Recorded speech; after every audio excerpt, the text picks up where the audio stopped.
আসসালামু আলাইকুম guys, welcome back to my channel Hafsa's রান্নাঘর।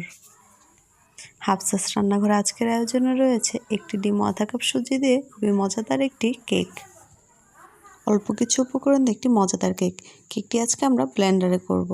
এর জন্য একটি ব্লেন্ডারে একটি ডিম নিয়ে নিচ্ছি, দিয়ে দিচ্ছি 1/3 কাপ চিনি, 1/3 কাপ তেল, 1/3 কাপ পানি, দিয়ে দিচ্ছি একটু ভ্যানিলা এসেন্স।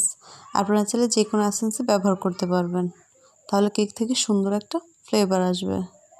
এখন এই সবগুলো ভালো করে ব্লেন্ডার করে নেব। আমরা 2-3 বার ব্লেন্ডার করব যেন চিনিটা ভালো করে ব্লেন্ড হয়ে যায়। এখন এই সবগুলো একটা বলে ট্রান্সফার করে নেব। দিয়ে দিচ্ছি 1/2 কাপ সুজি আর দিয়ে দিচ্ছি 2 চামচ ময়দা। এখন এই সবগুলো ভালো করে মিশিয়ে নেব।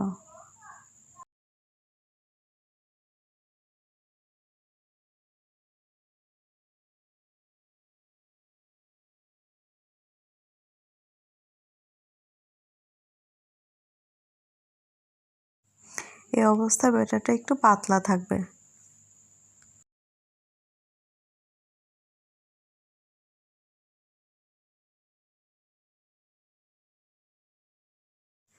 সবকিছু ভালো করে মেশানো হয়ে গেলে ঢেকে দেবো 10 মিনিটের জন্য। 10 মিনিট পর ঢাকনাটা খুলে দেখতেই পারবেন সুজিটা একটু ফুলে ব্যাটারটা একটু ঘন হয়ে গেছে। এখন এই সবগুলো ভালো করে একত্রে মিশিয়ে নেব। এখন দিয়ে দেব 1 চামচ বেকিং পাউডার। বেকিং পাউডারটা দিয়ে বেশিক্ষণ বাইরে রাখা যাবে না, আর বেকিং পাউডারটা একদম সবার শেষে ব্যবহার করতে হবে। এখন এই সবগুলো ভালো করে একত্রে আবারও মিশিয়ে নিচ্ছি।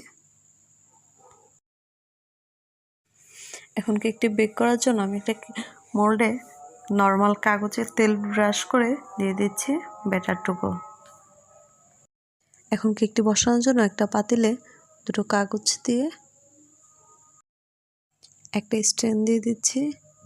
এখন পাতিলটা একটু গরম হয়ে আসলে এর মধ্যে কেকটা বসিয়ে দেব। মিডিয়াম টু লো আছে কেকটি বেক করব। এখন ঢাকনা দিয়ে রেখে দেব 35 থেকে 40 মিনিট পর। 40 মিনিট পর দেখতেই পাচ্ছেন আমার কেকটা হয়ে গেছে। এখন ঠান্ডা হয়ে গেলে আমি বের করে এটা একটু ঝাঁকিয়ে নিয়ে কাগজটা খুলে নেব। রেডি হয়ে গেল আমার পারফেক্ট তুলতুলে একটি কেক। আপনারা এটা বাসায় না বানিয়ে খেলে বুঝতেই পারবেন না এত মজাদার একটি কেক। কেকটি আপনারা মেহমান বা বাচ্চাদের টিফিনেও দিতে পারেন। নর্মালি রেখেই সংরক্ষণ করতে পারেন 5 থেকে 6 দিন। এখন আমি এগুলো সবগুলো কেটে নিচ্ছি। দেখতেই পাচ্ছেন আমার কেকটা কতটা সফট হয়েছে। সুজি দেওয়ার ফলে কেকটা কিছুটা দানাদার হয়েছে। আমি আপনাদের একটা ভেঙে দেখাচ্ছি।